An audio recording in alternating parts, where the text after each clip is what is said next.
네, 여러분 안녕하세요. 오늘은 3월 14일 토요일입니다. 네, 오늘도 좋아서 나누는 큐티 나눔 시간이고요. 오늘 말씀은 마가복음 6장 14절에서 29절까지의 말씀입니다. 네, 오늘 말씀에서는 침례를 주던 요단강에서 침례를 주던 침례자 요한, 침례 주던 요한의 죽음에 대한 내용을 좀 짧게 다루고 있습니다. 예수님 앞서서 예수님과 친척 관계였던 이 침례를 주던 요한은 하나님 나라의 일을 먼저 예수님이 이 땅에 오시기 전에 먼저 나서서 이제 드러냈어요. 회개를 선포하고 이스라엘 백성들이 돌아오기를 하나님 앞에 돌아오기를 이렇게 선포했어요. 그렇게 요한의 사역이 진행되고 있는 중간에 이제 예수님의 이름도 많이 알려지게 됐어요. 그래서 오늘 14절 말씀 시작하는 말씀에 보니까 예수의 이름이 널리 알려지니 헤롯 왕이 그 소문을 들었다 이렇게 얘기하고 있어요.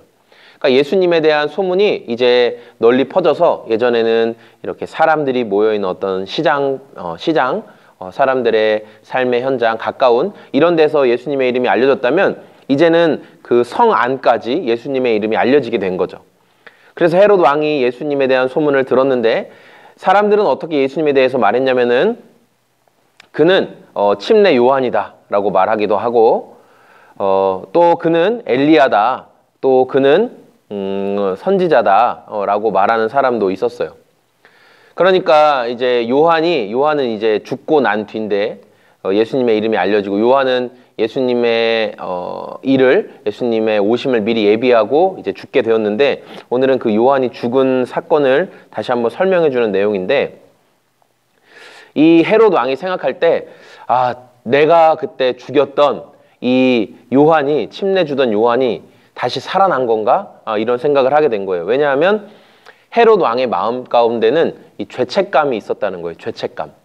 그러니까 죄책감은 우리를 계속 어떠한 그 이전에 그 일을 생각하게 만들고 자꾸만 후회하게 만드는 일이 있죠.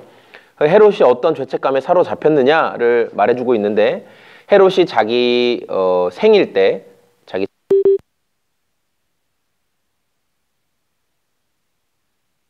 음주 가물을 즐기면서 이 헤롯 자기의 아내였던 헤로디아의 딸이 그 자리에 흥을 돋구려고 춤을 추고 그래서 너무 너의 춤이 보기 좋다. 네가 뭘 원하냐?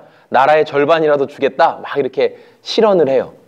그러니까 그때 헤로디아의 딸이 엄마에게 가서 내가 무엇을 요구할까요? 라고 물어보고 엄마는 침례 주던 요한의 목을 달라고 해라. 이렇게 얘기했어요. 헤로디아는 요한을 죽이고 싶었어요. 왜냐하면 자기가 헤롯 왕과 이렇게 결혼하게 된 이 도덕적인 문제가 있었어요. 왜냐하면 헤로디아는 헤롯 왕의 이복 형제의 아내였고 또 오늘 이 설명에 보면 헤로디아는 헤롯에게 있어서 조카였기 때문에 조카이면서 형수였던 그러니까 친척 관계였던 거예요. 그런데 그런 자신이 헤롯 왕과 헤롯의 권세가 탐났을 수도 있고 그래 헤롯과 결혼을 하게 됐는데 이 요한이라는 사람이 바른 말을 하는 거예요.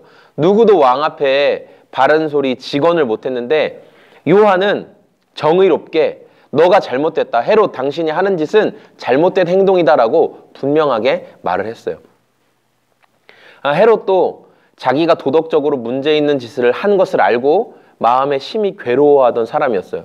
그래서 요한을 옥에 가두긴 했어요. 어쨌든 그러나 왕에게 이렇게 지금 바른 말 했으니까 하지만 죽이진 않고 감옥 안에서 헤롯이 요한을 두고 있었다는 거예요. 이런 상황 가운데 헤로디아는 듣기 싫으니까 자기한테 싫은 말을 계속하니까 어떻게든 요한을 죽이고 싶었고 그래서 그 결과로 오늘 자기 딸이 어떤 소원을 이룰 수 있는 기회를 얻었을 때 이제 요한의 머리를 달라고 해라. 그래서 요한이 죽게 되는 거죠. 헤롯은 번민하지만 어쨌든 요한을 자기가 한 말이 있으니까 죽이게 하는 명령을 내려요. 저는 오늘 말씀을 묵상하면서 이런 생각들을 하게 됐어요. 먼저는 헤롯의 모습을 보면서 요한이 너 잘못했다. 너가 도덕적으로 문제가 있다 라고 말했을 때 헤롯이 괴로워했어요. 괴로워했다고요. 헤롯 마음 가운데 괴로운 마음이 있었어요. 우리도 성경을 읽고 또 하나님과 관계를 맺어가면서 신앙생활을 하면서 성령께서 우리의 마음을 감동하셔서 우리의 죄와 우리의 잘못된 것을 지적하실 때가 있는데, 그럴 때 우리 마음 가운데 괴로워하고, 그런데 항상 거기에서 끝나면 이건 참된 회개로 이어지지 않는 것 같아요. 괴로워하고에서 끝나는 게 아니라 괴로워하고 그 죄에서 돌이킴까지 나아가야 되는데, 괴로워하고 거기에서 또 괴로워하고 또 괴로워하고, 우리가 항상 괴로워하는 것에서 멈추는 인생이 아닌지, 헤롯처럼 아, 내가 잘못했어, 내가 도덕적으로 문제가 있지, 그래 요한이 하는 말은 맞는 말이야, 근데 거기에서 그치면 안 된다는 거. 괴로워하는 것에서 더 나아가 회개에 합당한 열매를 맺기까지 우리가 나아갔으면 좋겠다는 것이고, 또 하나는 어쨌든 헤롯 왕은 자기의 경솔한 말로 인한 책임을 져야 되는 상황이 왔던 거예요. 헤롯이 요한을 생각할 때 그는 진짜 선지자고 그는 의로운 사람이야 라고 생각했지만, 자기의 경솔한 말 때문에 아, 네가 원하는 건 내가 나라의 절반이라도 주겠다, 많은 사람들 앞에서 자기 체면을 생각해서 한 말을 어떻게든 지켜야 되는 상황이 왔어요. 그런데 이 일이 어떻게 벌어졌냐면, 자기 잔치 때 유흥을 즐기고 뭐 그런 상황 가운데 이제 실수하게 되는 거죠. 저는 이 말씀 묵상하면서 우리의 눈과 우리의 입술이 절제하지 못하면, 헤롯 왕은 그냥 바라봤어요. 어쨌든 자기의 그 딸이 춤추는 것을 보면서 막 흥을 즐기고 먹고 부어라 마셔라 먹고 즐기는 가운데 실언을 하게 되는 거죠. 우리가 절제하는 것이 필요하다는 거예요. 여러분, 우리가 갈 수 있다고 아무데나 다 가서는 안 된다는 거. 지금 우리가 이 우한발 폐렴을 겪으면서 뭐 코로나19를 겪으면서 가야 될 때를 가지 않잖아요. 예, 우리가. 그래서 여러분, 너무 가야 될 때를 안 가서 교회도 지금 안 가시잖아요. 그렇죠? 우리가 절제하고 갈 수 있지만 가지 않는 것. 그 자리에 내가 갈 수 있지만 가지 않는 것. 네. 우리를 죄의 유혹에 빠뜨릴 수 있는 자리들이 우리 앞에 얼마나 많이 도사리고 있습니까? 그런데 우리가 발걸음을 절제하는 것, 우리의 눈을 절제하는 것, 우리의 말을 절제하는 것, 그것이 지혜로운 그리스도인의 자세라는 거예요. 저는 오늘 헤롯 왕을 반면 교사 삼아서 그 말씀을 함께 이제 묵상하게 되었습니다. 네. 그리고 마지막으로 묵상하게 된 것은, 요한은 정의로운 말을 하다가 되게 어이없이 계집의 하나의 소원을 이루어주기 위해 죽게 되는 너무나 안타까운 일을 겪게 됐죠. 그래서 우리가 생각할 때 요한의 이 여자가 난 자 중에 가장 큰 자가 요한이라고 했는데, 어떻게 그런 위대한 하나님의 사람 요한이 이렇게 한 어린 여자의 춤사위로 인한 그 결과로 죽게 되나, 안타까운 마음이 들 수 있지만, 여러분, 요한은 육체적으로는 죽었지만 지금 여전히 살아있죠. 뭐예요? 하나님의 말씀 가운데 정의로 여전히 요한은 살아있어요.